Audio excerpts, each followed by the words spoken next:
For American car makers, Chinese competition in the global EV market is a growing concern, and Chinese electric vehicles in the US, that's their worst nightmare. Detroit and Washington want to keep China out, period. Is this protectionism? Is it maybe all politics? The land of the free and home of the brave is not a market for Chinese-made EVs. Heavy tariffs are supposed to keep them off American roads and highways. Why does the US not want any Chinese vehicles in this country and in this market? The US EV market is in a bit of a mess right now, or at the very least in a bit of a slumber. The EV craze hasn't really taken off, and electric vehicle uptake already seems to have passed its peak in the United States. That puts US legacy automakers in a bit of a bind. They're investing billions into new EV lineups because, well, that's the future. But they also need to keep their gas guzzler offerings fresh. For the time being, that's the internal combustion engine SUVs, pickup trucks and muscle cars, which make them a lot of money. However, red flags of weakening demand for the EVs are popping up all across the country, and that's a real problem, except perhaps in California. Long Beach, Los Angeles. This is KJ.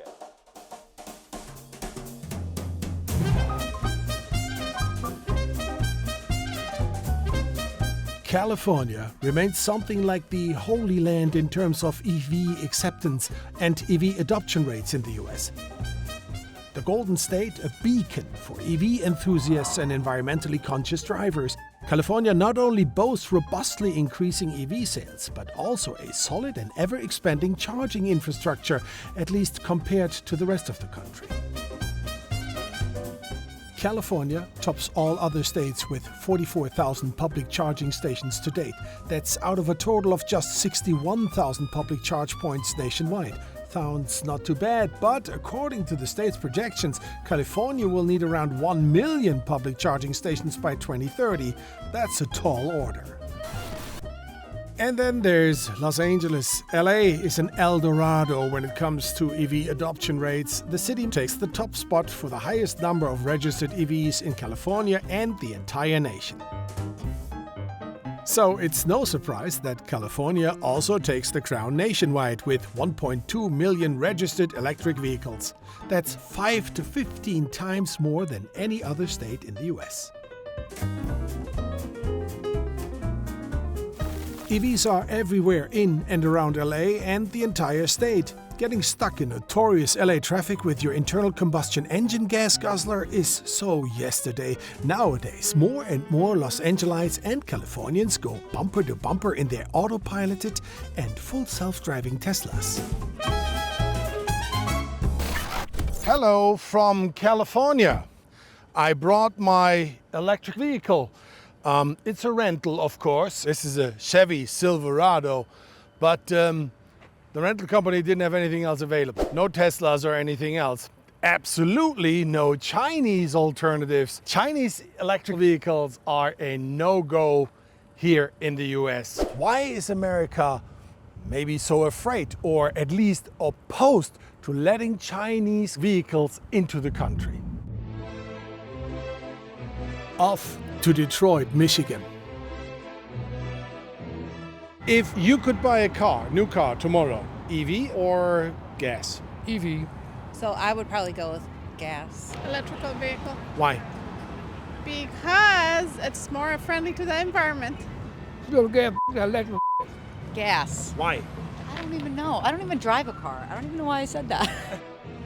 This is Motor City, the iconic home of US legacy automakers like Ford, General Motors, and Stellantis, formerly Chrysler. It's a sacred ground. This neighborhood, called the Milwaukee Junction, 3.5 square miles, over 14 different car companies were in this 3.5 square miles, or 24 automobile suppliers. This was ground zero for the automobile industry in Detroit. Once representing American industrial prowess and innovative manufacturing might, Ford, GM, and Chrysler still form the backbone of the US auto industry today. However, the former glory and power of America's carmaker royalty aside, these days the big three are shaking in their boots, rattled by fear of what the CEO of Stellantis calls the China offensive. Detroit claims China's affordable electric vehicles pose an existential threat, like in a dinosaurs getting wiped off the earth scenario. Ford, GM and Chrysler being the dinos. It's a situation in which the big three found themselves once before, almost just a few decades ago.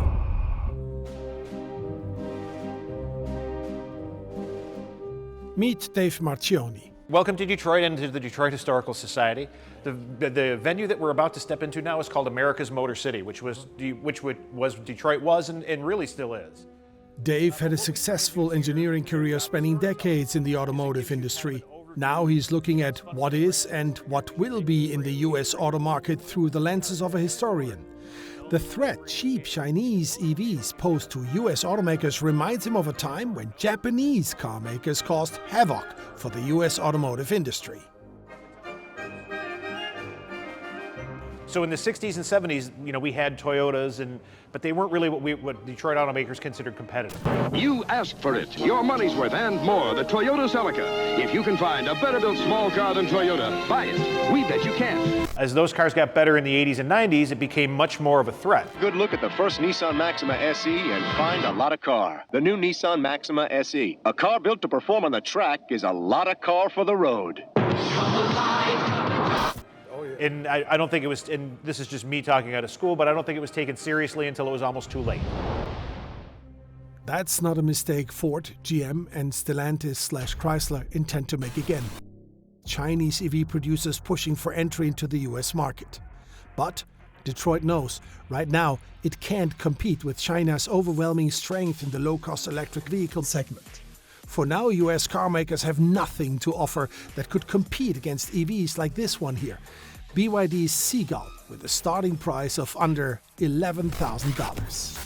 Time for an expert to chime in on why and how China became so powerful in the field of EVs and how it managed to become such a threat to US car makers. Ilaria Marzocco is a senior fellow with the trustee chair in Chinese business and economics at the Center for Strategic and International Studies, or CSIS, in Washington, D.C. Well, we've seen this remarkable growth of the industry in China. Chinese EVs, they have been developing for quite a while. The industry has been growing in China for quite a while, but I think outside of China, it's been quite a surprise. Over in the past couple of years, we've just seen, rapid growth of exports from China. The quality is quite good. The prices are very low, and so there is a sense that the competition is going to be very stiff. In addition to all that, there's a lot of concerns that the competition may not be fair because many of these companies in China have received significant state support. Not long ago, the CSIS published a new study on Chinese EV investments and developments causing jaw-dropping and head-scratching in Detroit and Washington, D.C. China spent $230.8 billion over more than a decade to develop its electric car industry. One more time, that's $230.8 billion worth of investments and incentives for Chinese EV manufacturers between 2009 and 2023. That scale of this government support represents 18.8% of total electric car sales during that time frame. No wonder China is now not only the world's largest and fastest growing automobile market, but has also become the undisputed global EV superpower, and with that, an extinction-level threat to the US automobile industry. Hence, Detroit's SOS to Washington. A world in which the United States lets its auto industry collapse or fail or even lose significant market share domestically is just not realistic, right? This is the work of politicians, is to maintain the industries that they think are strategic, and I think the automotive industry falls under that. As rarely as this ever happens, which is virtually never, in this case, the White House and Congress, Democrats and Republicans are unified and in agreement. Low-priced Chinese EVs could potentially wipe out the US auto industry, and that cannot be allowed to happen. Washington wants more electric vehicles on America's roads, but preferably ones that are made in the USA. President Biden, a classic car enthusiast himself, in a presidential election campaign ad from 2020. I believe that we can own the 21st century market again by moving to electric vehicles. And by the way, they tell me, and I'm looking forward, if it's true, to driving one, that they're making an electric Corvette and go 200 miles an hour. You think I'm kidding? I'm not kidding. So I'm excited about it. So far, so good. The EV Corvette will be coming soon, GM promised, with a starting price of $105,000. That aside, the president's excitement might be dampened somewhat by American automakers' attempts to own the 21st century market again by shifting to electrical vehicles. The president's national EV goals, that more than half of new car sales be electric vehicles by 2032, remain lofty and probably unachievable. The big three are far away from selling enough EVs and owning significant EV market share. Instead, they are in dire need of protection from potential Chinese competition on their own turf. Washington's answer? Closing the door to Chinese imports with tariffs. New, higher tariffs that now stand at a whopping 100%. Yes, 100%. Many countries are introducing tariffs right now on Chinese exports of electric vehicles. Brazil, Turkey, European Union, United States, etc. If you take the European Union, it is clear that a tariff of between 17 to 38% is not going to stop the existing flow of exports from China. But it may slow it down, and it may provide more incentives for those companies to actually start producing in Europe. That's a very different objective compared to the US. And adding a 100% tariff is sort of a signal of don't even try, don't even come here, right? Fear factor China. Back in Detroit, the so-called China offensive has yet to arrive in America, but the mere threat is whipping US automakers into a frenzy, despite Washington's punitive tariffs. Ford and GM are almost having a nervous breakdown in anticipation of what is about to hit them, not only already on the international market, but perhaps soon domestically too, here in the US.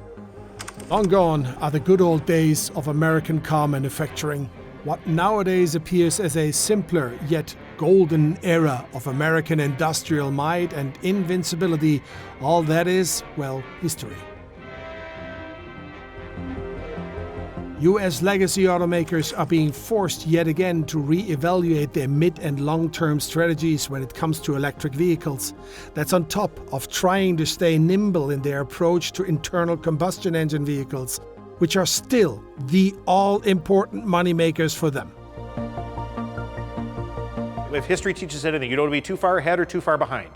You want to be moving right at the front of the middle of the pack if you really want to maximize. That's the sweet spot. Yes. That's the sweet It's a small spot and it's a tough one to find, but it is definitely the sweet spot for that kind of technology. Staying competitive inherently means to aim for and occupy that sweet spot. Easier said than done. There's a lot of wiggling and readjusting going on by US automakers, cost-cutting, refocusing, reviving and abandoning, all for a future in the international and domestic electric vehicle marketplace. Washington's ambitious EV targets and huge tariffs on Chinese EVs, the White House insists they are the best way, the only way forward, economically and for the US auto industry, as well as environmentally and for the country. Of course, this man, former President Donald Trump, who is vying for another stint in the White House in November 2024, sees all that quite differently. I will end the electric vehicle mandate on day one.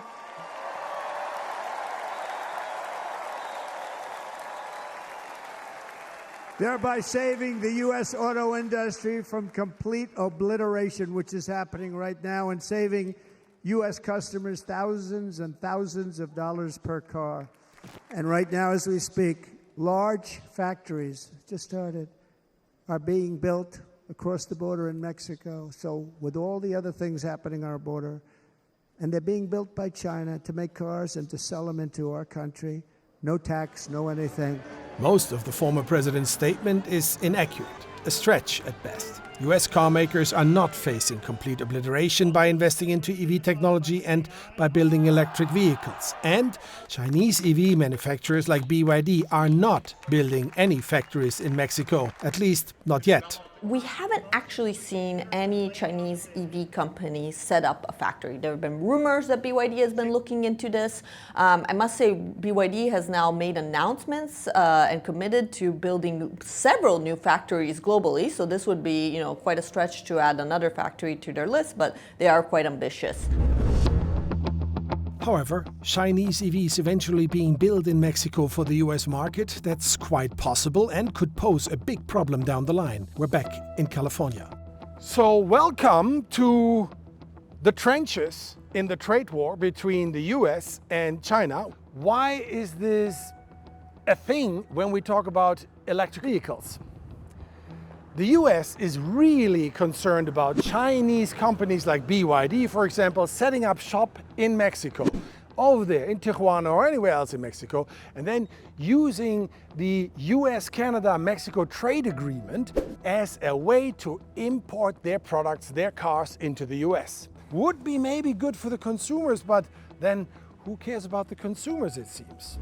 Good morning. Hi, good morning. Nice to meet you. Thank you for Speaking of American consumers, we're meeting with Keith Mikus, president of the EV Association of San Diego. Keith is a manager at Legoland, California, and an EV lover. He and his wife own 3 electric vehicles. As a consumer, he has a few thoughts on the so-called Chinese EV invasion issue. Americans are very price conscious. We love our sales. We love our President's Day, Memorial Day, end of the year. It's always a sale. It's always a promotion. It's always that. And I think, with China, I think it's flashback to 40, 50 years ago when the Japanese first came here. All right, now I'm bid one couple with 2 children for this 4-door Datsun 510 sedan. Is this the perfect Datsun for them? Sold! The Mazda GLC, just $38.95. The more you look, the more you like. I've only seen Chinese EVs from outside the car. I've never been in one, but they seem like they're good cars. They're style. I think they're cars that Americans will enjoy. And that's exactly what American automakers fear most. Keith adds as he leaves to get to work.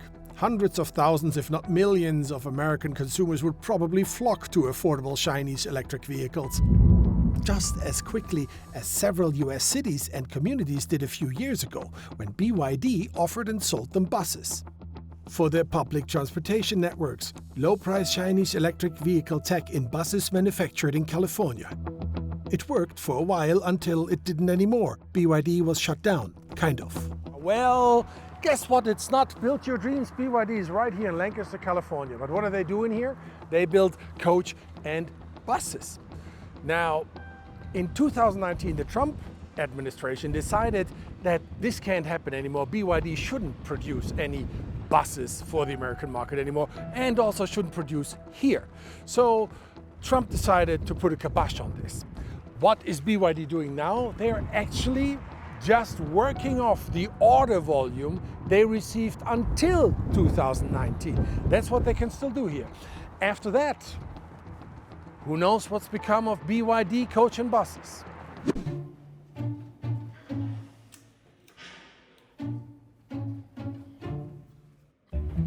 Off to our last stop in California, Zero Labs. Here we meet Adam Rowe, CEO and founder of this small but unique company. Adam and his team are in the EV conversion business. And thanks for having us in your shop. Yes, nice for you to be here. Quite impressive. Yep, there's a lot going on right now. Yeah, how many cars are you working on right now? I think there's about 13 or 14 in the shop, usually at any one moment. Zero Labs has made a name for itself as one of, if not the, top address for high-end vehicle conversions. Meaning, if you have around $200,000 to spare and want your beloved classic Ford Bronco or Land Rover Defender to be electrified with the added special Zero Labs feel and touch, Adam Rowe is your man. The serial entrepreneur invested $11 million of his own money into Zero Labs and made it a success. It's not enough to just convert the old car and repower it. We have to go an extra step and also show what's possible. Adam is completely immersed in all things EVs and the US EV market. He knows the players, the latest trends, and all twists and turns. The American EV market is at the moment actually shrinking a little bit. The demand is less because EV cars are not cheap in America. Yeah. I wouldn't say the demand is less, it's just not growing at the same rate. But the rate of adoption is still very much growing. The reason US automakers missed the boat on sought-after affordable EVs, says Adam. Even as an entrepreneur in the still underfunded and underutilized multi-billion-dollar EV conversion market, Adam is vehemently opposed to closing off the US to Chinese EV imports. I think it's a mistake to prevent Chinese entry of the vehicles. I think that we're not doing a service to the American consumer by denying them the right to buy something that they would gladly purchase if they had the opportunity for. You know, blocking Chinese-made products coming in the United States is only going to put the United States 4 years behind the rest of the world, because the rest of the world is recognizing that China is a manufacturing culture. The United States is not a manufacturing culture. We're a consumer culture. We're a technology culture. We're not an automotive manufacturing culture, not like we used to be. And so I think that the idea that we're somehow saving jobs and doing a service for the American consumer is incorrect. Washington and Detroit disagree with Adam on pretty much everything, every point he makes. Their ultimate argument for keeping Chinese competition out of the US: national security. There's a lot of concerns, yes, over the connected vehicles and data security, which is an ongoing investigation. There's this national security consideration because the Chinese use everything for spying on us. Correct, yeah, and that is correct. Couldn't allow them to build in telecommunication systems into their cars, because that would 100% be a problem. So, but they know that. But you know, their batteries, their motors, their control systems are world class, and they work very hard at it. And Ford uses Chinese batteries, Tesla uses Chinese batteries. They might not tell you that, but it's very much built in. You know, just because you import it into Mexico and then incorporate it into your battery doesn't mean it's a Mexico product. Look, if the United States is going to win this war, it's not going to be won by denying entry of a competitor. You know.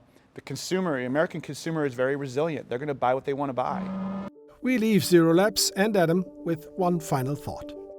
One of the most important questions, of course, is how will this all shake out? How will the future look like for legacy US automakers like Ford, GM? How fast are they really able to adapt to the demand for affordable electric vehicles? No doubt, US car makers are trying to catch up. The big three are cutting budgets in some areas and doubling investments in others. Vital for them all, expanding ownership of the materials and supply chain for EV production. So here we are at Factory Zero. That's a General Motors plant, and here is where the future happens for General Motors, or so they say. Why? Because here they produce EVs, and batteries, very important for GM to be somewhat independent from Chinese dominance in batteries or the materials needed to make batteries. One way or another, all the money GM makes, or a lot of money of what GM makes with gas guzzlers, with internal combustion engine cars, goes into this. The legacy automotive industry is trying to be and to get where maybe others internationally, the Chinese, the Koreans, the Japanese already are. GM just recently announced it will delay electric vehicle build-out and wants to instead launch plug-in hybrid vehicles to meet emissions targets while fully electric sales hopefully ramp up. It is also cutting costs by some $2 billion. Ford also announced it is cutting $2 billion in spending and that it will shift focus from emphasizing electric SUVs in favor of smaller, more affordable EVs. Even Tesla is feeling the heat. Elon Musk is also scrambling to keep pace with low-cost Chinese manufacturers. Tesla said it will be slashing prices and doubling efforts to develop a cheaper EV by 2025. All that, plus Washington's tariffs on Chinese EVs, just to buy time for US automakers. That protection comes at a cost. I think the interesting question is you have these big trade-offs, right? Policy trade-offs. One is, national security, economic security, then you have economic development and jobs, and then you have climate policy and objectives. And a lot of different countries are trying to balance all of this. There's been a lot of concern that there may be a lot of backtracking on climate priorities, even at a time in which we're seeing that climate change is having very big effects on the economy, on security, and people's livelihoods. Concerns and concessions, trade-offs and priorities in politics and economics, they change all the time and oftentimes quickly. And with that, it seems the story of how the US is and should be dealing with Chinese EV competition knocking on its door is far from over.